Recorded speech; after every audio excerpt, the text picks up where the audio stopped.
वो क्वेश्चन बराबर पहला नंबर में पूछा है, जरा गौर कीजिएगा।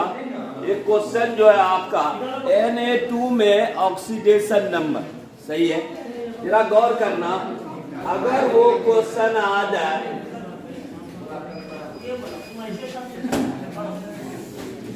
Na2 में अगर ऑक्सीडेशन नंबर पूछ जाए, यहाँ आपका गौर कीजिएगा, ऑक्सीडेशन नहीं पूछ रहा था, कोऑर्डिनेशन नंबर, सही है। अगर Na2O में कोऑर्डिनेशन नंबर पूछे तो आपको एक चीज याद रखिएगा, जितना एटम से पड़ोसी एटम से कोई भी एटम घिरा रहता है वही उसका कोऑर्डिनेशन नंबर। यहाँ आप इसका संरचना देखिएगा तो आपको लगेगा कि यहाँ Na जो है CCP और इसी को आप कह सकते हैं FCC, क्यूबिकल क्लोज पैकिंग। आपका स्ट्रक्चर 4 ऑक्साइड आयन से घिरा रहता है। इसीलिए अगर कहा जाएगा कि Na का ऑक्सी Na प्लस आयन जो भी है, यानी कि आपका 4 जो है ऑक्साइड आयन से घिरा रहता है, जिसके कारण यहाँ आप इसमें आपका जो है कोऑर्डिनेशन नंबर मारिएगा। अगर पूछ देगा कि बतलाइए Na2O में सोडियम का ऑक्सीजन कितना कोऑर्डिनेशन नंबर, तो 4 इज द करेक्ट आंसर। लेकिन यहाँ पर ऑक्सीजन O2 माइनस आयन जो है वह आपका 8 जो है Na प्लस आयन से जुड़ा हुआ रहता है। अगर तुमको पूछ देगा ऑक्सीजन का कोऑर्डिनेशन नंबर बतलाइए, तब आपको ऑक्सीजन का जो है आप बतलाइएगा 8। लेकिन अगर पूछता है कि सोडियम का कितना, यहाँ सोडियम का 4 इज द करेक्ट आंसर। लेकिन उसी में अगर ऑक्सीजन का आपको पूछ देता है तो आप लिखिएगा 8 इज द करेक्ट आंसर। तो जरा उतार लीजिए। ये क्वेश्चन प्राय हमको लगता है कि प्राय पूछ रहा है Na2O में सोडियम का अगर पूछ देगा तो 4 मारना है, अगर ऑक्सीजन का पूछ देगा तो 8 मारना, सही है। ये आपका जो भी चीज है, डाउट नट का क्वेश्चन जो भी है आपका, सही है। चलिए जरा सा ध्यान दीजिएगा। हमको लगता है कारण तय वाला क्वेश्चन में करीब करीब हमको लगता है कौन साल तक हो गया था, 2012 तक हो गया था। एक क्वेश्चन है 2013 का, जरा ध्यान दीजिएगा। अब हम थोड़ा खाली रिवीजन करते जाएंगे जो कि अब रिपीट हो रहा है क्वेश्चन। 2013 में पूछा है संक्रमण तत्व रंगीन होते हैं क्यों? Very very important question. Question है क्वेश्चन नंबर 1, अगर लिख रही है तो लिखते जाएंगे। संक्रमण तत्व रंगीन होते हैं।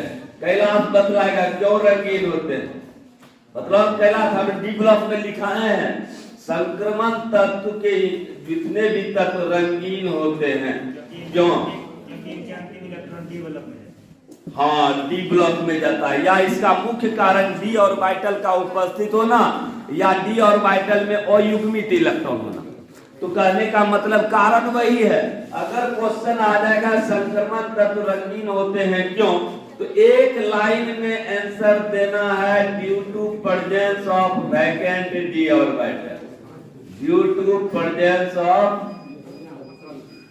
लिख लो एक लाइन में, ज्यादा नहीं लिखना, वैकेंट डी ऑर्बिटल। और आप लिख लीजिएगा एक ऊर्जा से दूसरे ऊर्जा में जो है ना इलेक्ट्रॉन, यानी डी ऑर्बिटल के उपस्थित होने के कारण,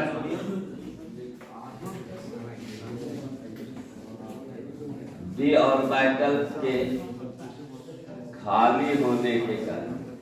बाकी तो तुम लोग भाषा में अपने से कर लेंगे होने के। और आपको वहां हम बहुत अच्छा से दिखाए हैं, याद कीजिएगा जरा सा, कि डी ऑर्बिटल का खाली होना या इलेक्ट्रॉन्स का एक ऊर्जा स्तर से दूसरे ऊर्जा स्तर में उत्तेजित होने से संबंधित है। और प्रकाश के जिस वेवलेंथ को ग्रहण करेगा वो उसके पूरक रंग को प्रदर्शित करेगा। डीएनए एलिमेंट में जाना, ये बहुत अच्छा से दिखाया है आपको, वहां से आप कर लीजिएगा, 1 नंबर का आएगा तो कहीं दिक्कत नहीं। दूसरा क्वेश्चन है NH3 का क्वथनांक PS3 से अधिक होता है क्यों? कारण है NH3 का क्वथनांक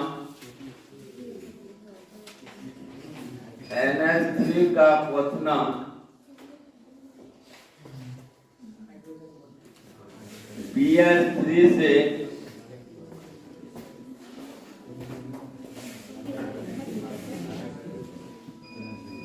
अधिक होता है क्यों? 2013 का क्वेश्चन। अगर हम पूछ दे कि क्वथनांक अधिक होता है क्यों, तो इसका अनुसभा क्या लिखेगी यदि हमने? अगर आ जाए क्वेश्चन NH3 का बॉइलिंग पॉइंट pH3 से अधिक होता है तो कारण क्या दीजिएगा? कौन सा हाइड्रोजन बॉन्ड? इसको कौन सा hydrogen bond? Inter molecular hydrogen bond लड़का लोग मारेगा। अगर क्वथनांक क्यों अधिक होता है तो वहां लिखिएगा इंटर मॉलिक्यूलर हाइड्रोजन बॉन्ड। अगर रहेगा जल में क्यों घुलनशील होता है तो वहां हाइड्रोजन बॉन्ड। यहाँ आपको दिखाना पड़ेगा इंटर मॉलिक्यूलर। इंटर मॉलिक्यूलर मतलब क्या? अपने ही अणुओं में हाइड्रोजन बॉन्ड बन जाए। तो यहाँ तुमको दिखाना पड़ेगा अमोनिया का एक अणु, अमोनिया का एक अणु, अमोनिया का दूसरा अणु, फिर अमोनिया का तीसरा अणु, फिर अमोनिया का चौथा अणु। और यहाँ दिखला देगा लड़कियों लोग डॉटेड लाइन से। इसी को कहते हैं इंटरमॉलिक्यूलर हाइड्रोजन बॉन्ड। अपने ही अणुओं के साथ हाइड्रोजन बॉन्ड बनाता है। दिखा देंगे इसे। और इसी को कहते हैं अंतर आणविक हाइड्रोजन बॉन्ड। इंटरमॉलिक्यूलर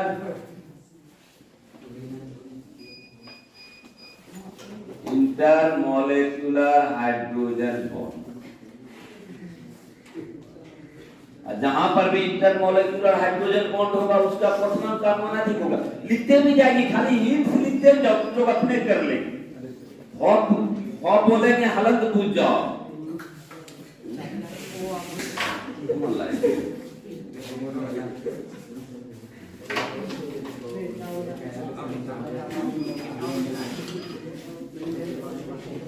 सही है।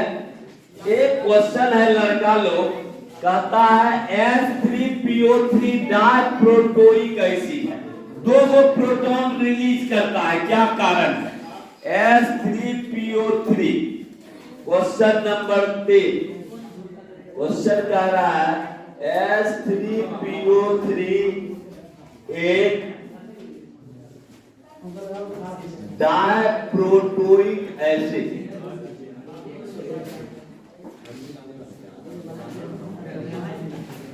रे डाइप्रोटोइक एसिड मतलब क्या? दो प्रोटॉन रिलीज करता है। यहाँ तुमको डायग्राम दिखाना पड़ेगा। फास्फोरस है, ऑक्सीजन के साथ है, फिर यहाँ H है, OH है। अब गौर करना, ये हाइड्रोजन तो सेंट्रल एटम से जुड़ा हुआ है, नहीं निकलेगा। तो जब भी हाइड्रोजन इसकी संरचना देख के तुमको क्या लगता है कि हाइड्रोजन जब भी निकलेगा एक ये निकलेगा और ये निकलेगा। तो जरा सा इसमें एक लाइन लिखिएगा, चूंकि एस हेडिंग डाला, तीसरा डालो H3PO3 एक डाइप्रोटोइक एसिड। H3PO3 एक डाइप्रोटोइक एसिड है। थोड़ा हाथ को तेज रखेगा, इतना दिन चला गया रीजन बेस्ड।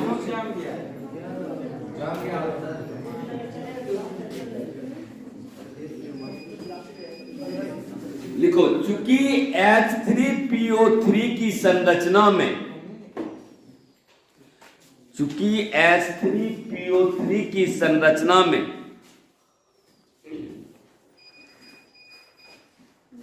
दो हाइड्रोजन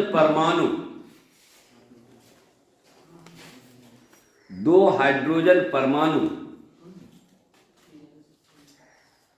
निष्कासित हो सकता है। दो हाइड्रोजन परमाणु निष्कासित हो सकता है। दो हाइड्रोजन परमाणु निष्कासित हो सकता है, इसीलिए यह डाइप्रोटोइक एसिड है। इसीलिए यह डाइप्रोटोइक एसिड है। इसलिए यह डाइप्रोटोइक एसिड है।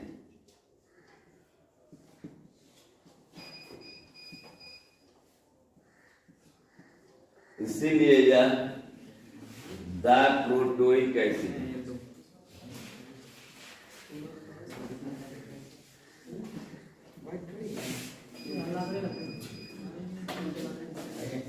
बतलौरी लड़का लोग, ये क्वेश्चन बहुत पहले हो चुका है। HF HI की तुलना में कमजोर अम्ल है या दुर्बल अम्ल है? HF है और HI है, ये कह रहा है दुर्बल अम्ल है, ये स्ट्रॉन्ग अम्ल है। क्यों? हाँ कर लेगी ना, ये 2-4 बार हो चुका है। आकार बढ़ता है, आयोडीन का आकार ज्यादा है, बॉन्ड लेंथ अधिक है, यहाँ से हाइड्रोजन तेजी से निकलेगा, यानी ये स्ट्रॉन्ग एसिड होगा, ये कमजोर एसिड। लिख लेगी लड़कियां लोग, ये रिपीट क्वेश्चन है, कहीं दिक्कत।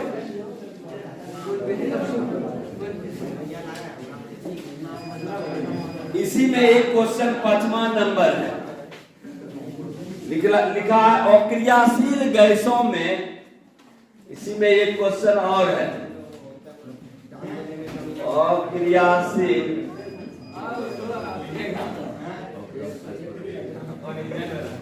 अक्रियाशील गैसों में केवल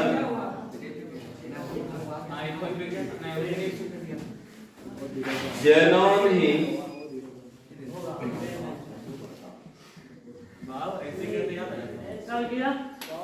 रासायनिक यौगिक बनाता है।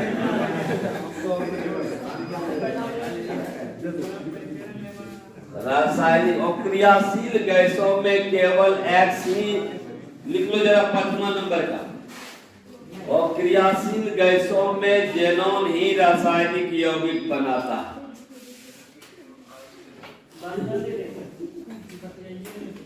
अक्रियाशील गैसों में ज़ेनॉन ही, तो कुछ नहीं कारण देना है, डी ऑर्बिटल ज़ेनॉन में उपस्थित होता है, इस कारण से यहाँ लिख लेगी एक लाइन में आंसर, डी ऑर्बिटल उपस्थित होने के कारण।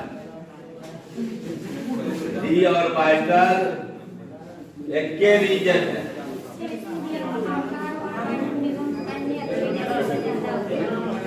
जो भी है डी ऑर्बिटल ने दिया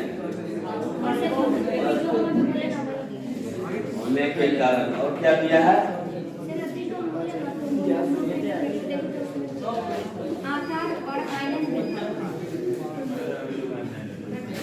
ज़ेनॉन परमाणु का आकार एवं आयनन विभव क्रमांक अन्य अक्रिय गैसों की अपेक्षा कम होने के कारण केवल रासायनिक यौगिक बनाता है। आकार और आयनन विभव क्या अधिक की कम?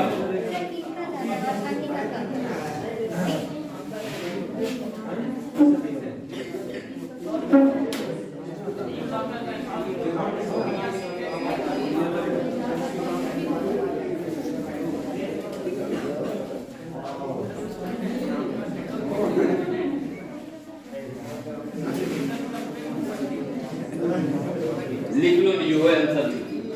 अरे ये भी किसी किताब में डी ऑर्बिटल है, या लिखो दूसरा कारण लिख लो, साइज आकार तथा आयनन विभव कम होने के कारण। आकार तथा आयनन विभव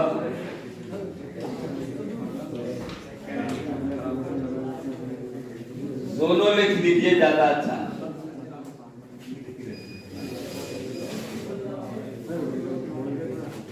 चलिए, आकार और आयनन विभव कम होने के कारण, या डी ऑर्बिटल भी अगर लिखिएगा तो वो गलत नहीं करेगा, लेकिन चलिए दोनों रीजन लिख लीजिएगा तो अच्छा है। और लास्ट क्वेश्चन है XeOF4 का संरचना बनाइए, नंबर 6। XeOF4 का संरचना सूत्र लिखा।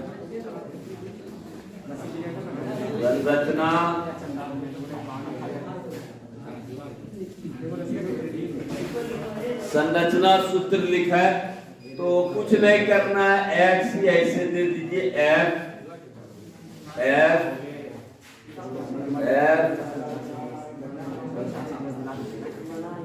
जो सरस्वती पूजा का पैसा रहेगा खूब बनाएंगे, 400 450 ब्याज तो करोगा।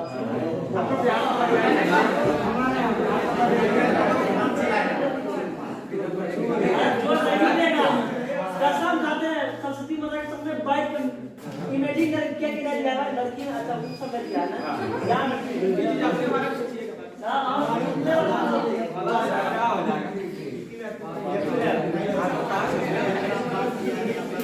2013 का टोटल क्वेश्चन खत्म।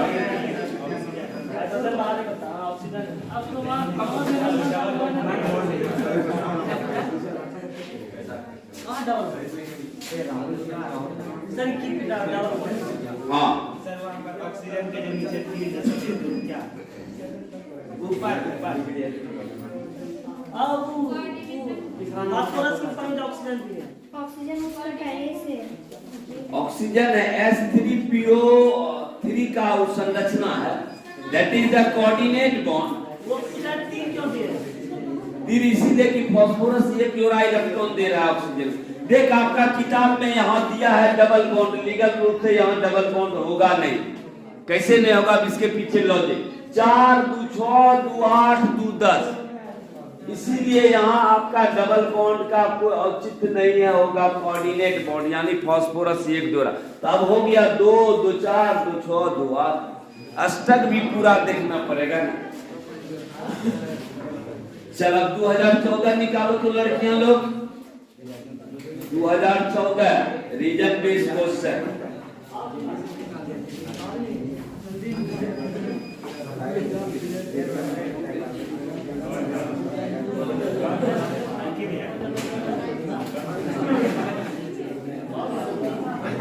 मतलब 2014 में कौन कौन क्वेश्चन चल रहे लड़का लोग? ईयर 2014 कहता अक्रियाशील गैस की संयोजकता शून्य होती है, क्यों? गौर कीजिएगा, क्वेश्चन है 2014 का, अक्रियाशील गैसों की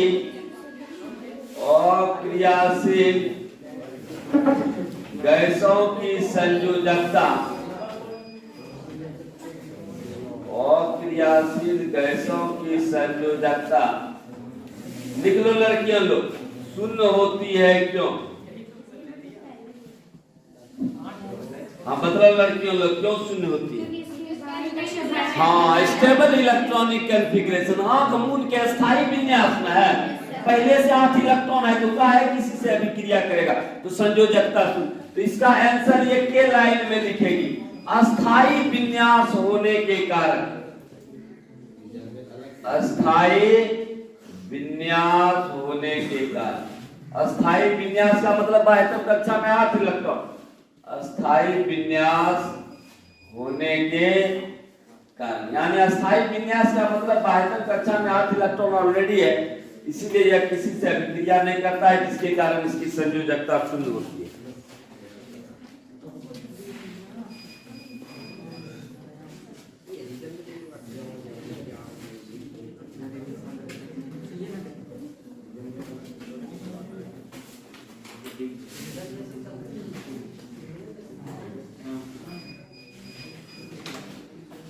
एक क्वेश्चन और रिपीट, HF या HCl में प्रबल अम्ल कौन? नंबर 2, HF और HCl में बतलाओ तो लड़कियां लोग कौन प्रबल अम्ल होगा, बतलाओ जरा सा, कौन होगा? सही बताया, बिल्कुल सही है HCl, क्योंकि क्लोरीन का आकार बड़ा है, क्योंकि fluorine, chlorine, bromine, iodine, statin ऊपर से नीचे जाने पर आकार बढ़ता है, इसीलिए ये स्ट्रॉन्ग एसिड होगा, HCl स्ट्रॉन्ग एसिड। एग्जाम में लिख देगी तुम लोग, अब हो गया इस तरह का क्वेश्चन हो गया, स्ट्रॉन्ग एसिड होगा, ये वीक एसिड होगा। कारण आप अपने से भी लिख दीजिएगा, कहीं दिक्कत नहीं। अब तुम लोग समझदार हो गए, इस तरह का क्वेश्चन बहुत बार होता है।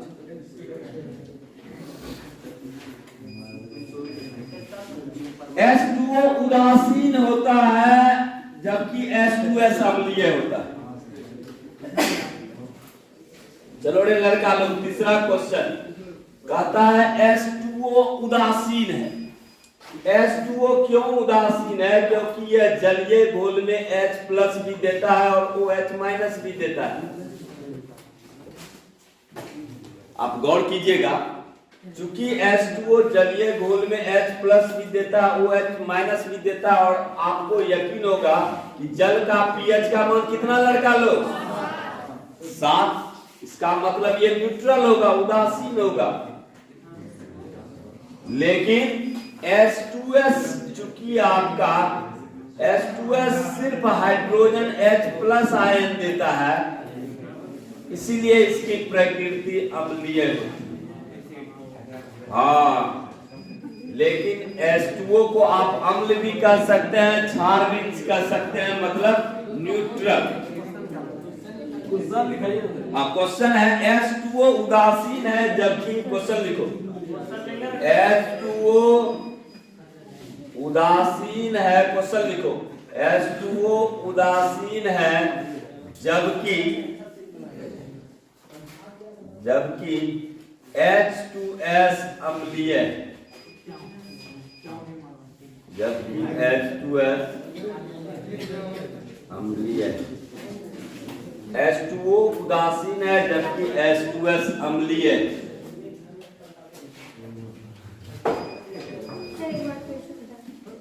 इसमें अपने से लिख लें, जैसे जल के केस में लिखे कि pH का मान 7 होता है, या जल H2O जलीय घोल में H प्लस OH माइनस दोनों देता है, इसलिए इसकी प्रकृति उदासीन होती है। किंतु H2S में सिर्फ हाइड्रोजन आयन प्रदान करने के कारण इसकी प्रकृति अम्लीय है। बस ये चीज लिख ले, कहीं दिक्कत नहीं। लिखा था, इतना वो नहीं कर लेगा भाषा अपने से।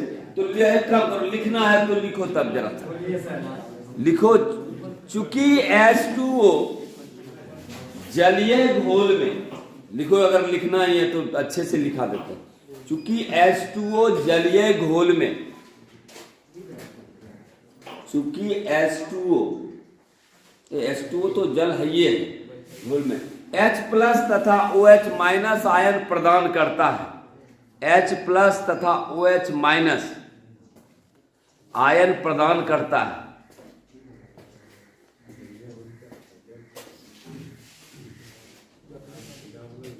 तथा इसका pH 7 होने के कारण, तथा इसका pH मतलब हुआ पावर ऑफ हाइड्रोजन, तथा इसका pH 7 होने के कारण, तथा इसका pH 7 होने के कारण इसकी प्रकृति उदासीन होती है। इसकी प्रकृति उदासीन होती है। इसकी प्रकृति उदासीन होती है। किंतु H2S में H प्लस आयन प्रदान होने के कारण, चूंकि H2S में H प्लस आयन प्रदान होने के कारण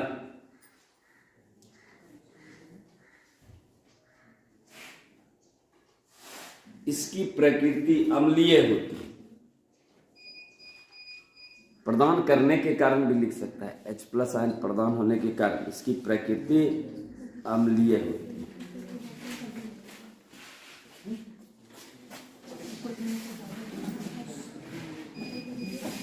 सही है लड़का लोग? अरे एक क्वेश्चन है कि बतलाइए कारण है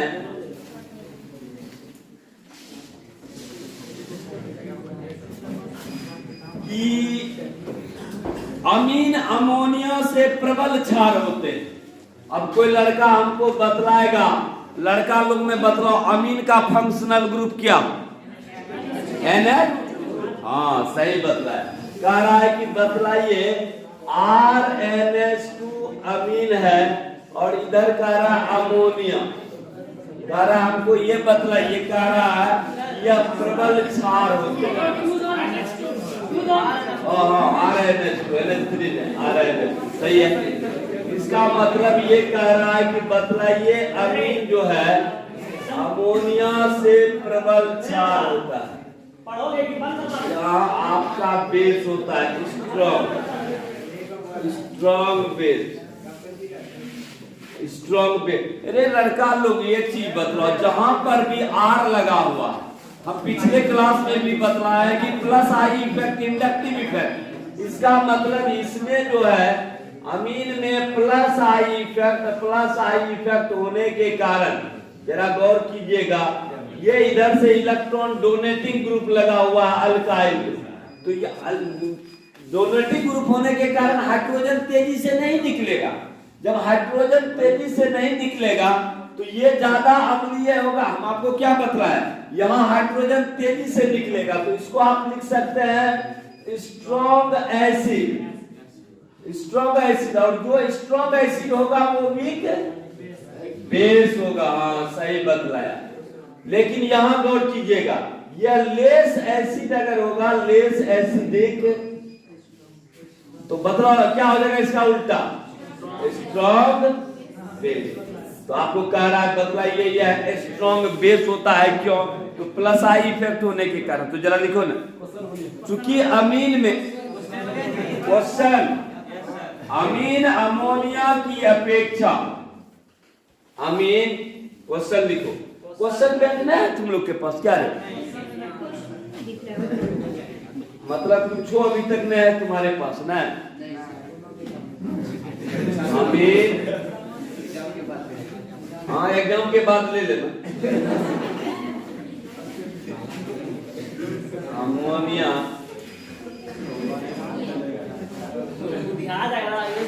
अमोनिया से प्रबल क्षार होते हैं।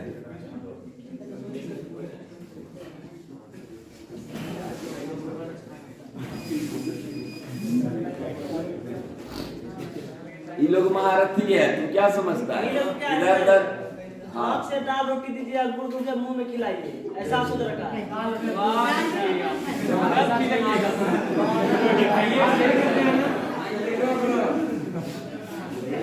शिक्षा वो सेवनी का दूध है जो जितना पिएगा उतना दाढ़ेगा, वही हाल